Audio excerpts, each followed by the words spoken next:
ಪ್ರತಿಷ್ಠಿತ ಹೋಟೆಲ್ಗಳ ಬಂಡವಾಳ ಬಯಲು ಮಾಡಿದ್ದಾಯ್ತು. ಈಗ ಪಬ್ಗಳ ಸರದಿ ಶುರುವಾಗಿದೆ. ಪಬ್ಗಳಲ್ಲೂ ಕೂಡ ಒಂದಷ್ಟು ಕೆಟ್ಟ ಆಹಾರಗಳನ್ನ ಬಳಕೆ ಮಾಡಲಾಗ್ತಾ ಇದೆ ಅನ್ನುವಂತಹ ಮಾಹಿತಿ ಸಿಗ್ತಾ ಇದೆ. ಎಕ್ಸ್ಪೈರಿ ಆಗಿರುವಂತಹ ಪದಾರ್ಥಗಳನ್ನ ಬಳಕೆ ಮಾಡಲಾಗ್ತಾ ಇದೆ ಅನ್ನುವಂತಹ ಡೀಟೇಲ್ ಸಿಗ್ತಾ ಇದೆ. ಪ್ರತಿಷ್ಠಿತ ಹೋಟೆಲ್ನ ಯಾವ ರೀತಿಯಾಗಿ ದುರ್ಬಳಕೆ ಮಾಡ್ಕೊಳ್ತಾ ಇದ್ರು ಆಹಾರವನ್ನ ಅನ್ನೋದನ್ನ ಗಮನಿಸಿದ್ವಿ. ಇದೀಗ ಪಬ್ಗಳು ಕೂಡ ಯಾವ ರೀತಿಯಾಗಿ ಅವ್ಯವಹಾರವನ್ನ ನಡೆಸ್ತಾ ಇದ್ದಾವೆ ಆಹಾರ ವಿಚಾರಕ್ಕೆ ಸಂಬಂಧಪಟ್ಟಂತೆ ಅನ್ನೋದನ್ನ ಗಮನಿಸ್ತಾ ಇದ್ದೀರಿ. ಪಬ್ಗಳ ಮೇಲೆ ಆಹಾರ ಇಲಾಖೆ ಅಧಿಕಾರಿಗಳು ದಾಳಿ ಮಾಡಿದ್ದಾವೆ. ಅಧಿಕಾರಿಗಳ ದಾಳಿ ಸಂದರ್ಭದಲ್ಲಿ ಆಘಾತಕಾರಿ ಸತ್ಯ ಬಯಲಾಗ್ತಾ ಇದೆ. ಈ ಗ್ರಾಹಕರಿಗೆ ನೀಡುವಂತಹ ಆಹಾರದಲ್ಲಿ ಸತ್ತ ಜಿರಳೆ ಪತ್ತೆಯಾಗಿದೆ, ಮತ್ತೆ ಫಂಗಸ್ ಕೂಡ ಪತ್ತೆಯಾಗಿದೆ. ಚರ್ಚ್ ಸ್ಟ್ರೀಟ್, ಬ್ರಿಗೇಡ್ ರಸ್ತೆಯ ಪಬ್ಗಳಲ್ಲಿ ತಪಾಸಣೆಯನ್ನ ನಡೆಸಲಾಗಿದೆ. ಅವಧಿ ಮೀರಿದ ಕ್ರೀಮ್ ಅನ್ನ ಬಳಸಿ ಪಬ್ನಲ್ಲಿ ಅಡುಗೆ ಮಾಡಲಾಗ್ತಾ ಇದೆ. ನಿಯಮವನ್ನ ಉಲ್ಲಂಘಿಸಿದಂತಹ ಪಬ್ಗೆ ನೋಟಿಸ್ ಅನ್ನ ಕೂಡ ಜಾರಿ ಮಾಡಲಾಗಿದೆ.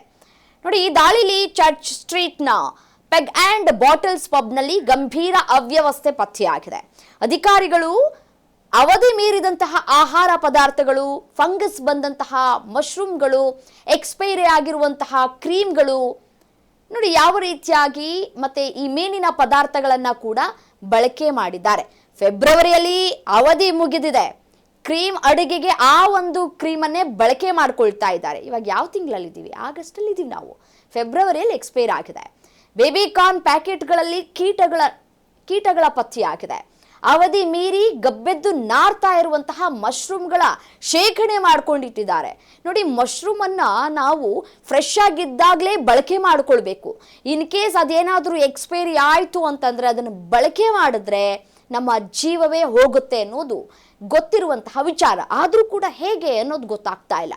ಫ್ರೀಜರ್ನಲ್ಲಿ ರಾಶಿಗಟ್ಟಲೆ ಕೊಳೆತು ನಾರುವಂತಹ ಆಹಾರ ಪದಾರ್ಥಗಳನ್ನು ಪತ್ತೆ ಮಾಡಿದ್ದಾರೆ ಅಧಿಕಾರಿಗಳು. ಈ ಚೀಸ್ ಪ್ಯಾಕೆಟ್ನಲ್ಲಿ ಸತ್ತೋಗಿರೋ ಜಿರಳೆ ಸಿಕ್ಕಿದೆ. ಮಶ್ರೂಮ್ನಲ್ಲಿ ಫಂಗಸ್ ಪತ್ತೆಯಾಗಿದೆ. ಚೈನೀಸ್ ಅಡುಗೆಗೆ ಬಳಕೆ ಮಾಡ್ಕೊಳ್ತಾರಲ್ಲ ತರಕಾರಿಗಳು, ಅವೆಲ್ಲವೂ ಕೂಡ ಕಳಪೆ ಗುಣಮಟ್ಟದ್ದು ಅನ್ನೋದು ಸಾಬೀತಾಗ್ತಾ ಇದೆ. ಕಳಪೆ ಆಹಾರ ನೀಡ್ತಾ ಇದ್ದಂತಹ ಹಿನ್ನೆಲೆಯಲ್ಲಿ ಈಗ ಪೆಗ್ ಅಂಡ್ ಬಾಟಲ್ಸ್ ಪಬ್ಗೆ ಬೀಗವನ್ನ ಜಡಿದು ಸೀಲ್ ಕೂಡ ಮಾಡಲಾಗಿದೆ. ಒಟ್ಟು 7 ಜನ ಆಹಾರ ಇಲಾಖೆ ಅಧಿಕಾರಿಗಳು ಈ ದಾಳಿ ಮಾಡಿದ್ದಾರೆ. ಈ ಪರಿಶೀಲನೆಯಲ್ಲಿ ಭಾಗಿಯಾಗಿದ್ದಾರೆ.